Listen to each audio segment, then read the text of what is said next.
Le 29 octobre 2018, le Premier ministre Édouard Philippe et les élus alsaciens jettent les bases de la future collectivité européenne d'Alsace.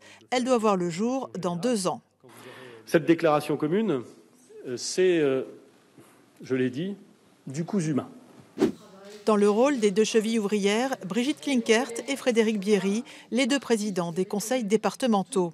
En mai dernier, ils remettent au préfet Marx leur projet de collectivité à statut particulier, fruit d'un travail collectif mené par les 2 départements, les élus et les Alsaciens eux-mêmes. Je ne peux pas imaginer porter une action publique qui ne serait pas incarnée par les concitoyens. 5 ans après le fiasco du référendum, les Alsaciens sont à nouveau invités à se prononcer sur la question. Cette fois, pas de bulletin, mais un site internet pour livrer son avis et ses propositions. Le territoire Grand Est ne correspond pas à un sentiment d'appartenance pour nos concitoyens. Et c'est pour cette raison qu'il est remis en partie en question.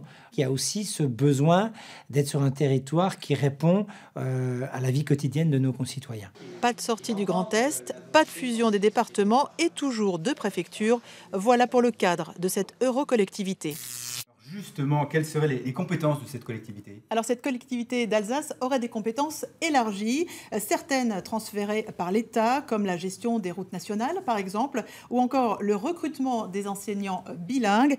D'autres seraient partagées avec la région, comme la compétence du développement économique et agricole ou encore l'apprentissage. Brigitte Klinkert et Frédéric Bierry ont aussi fait très attention à apporter des réponses très concrètes dans leurs projets.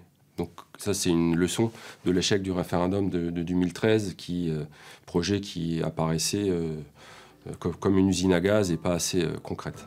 Fin juin, le préfet Jean-Luc Marx, en charge d'un rapport sur l'avenir institutionnel de l'Alsace, remet sa copie au Premier ministre.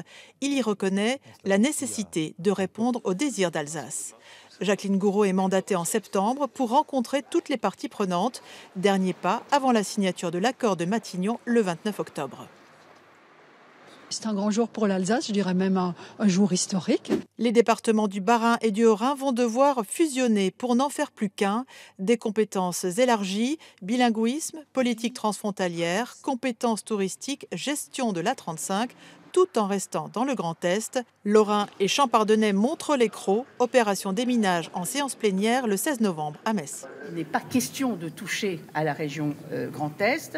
Et deuxièmement, c'est une collectivité qui n'est pas une collectivité à statut particulier. Ce qui se passe en Alsace, c'est une version finalement anticipatrice de la réforme constitutionnelle avec l'introduction du droit à la différenciation. Adrien Zeller a expérimenté la décentralisation du transport ferroviaire, par exemple, en Alsace, et ensuite ça a profité à l'ensemble du territoire national. Nous, on veut simplement montrer que, à notre échelle, on peut améliorer l'efficacité de l'action publique.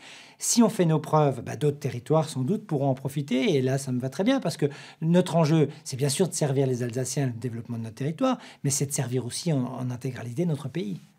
Fin novembre, première séance de travail des élus des 2 départements réunis à Sélestat.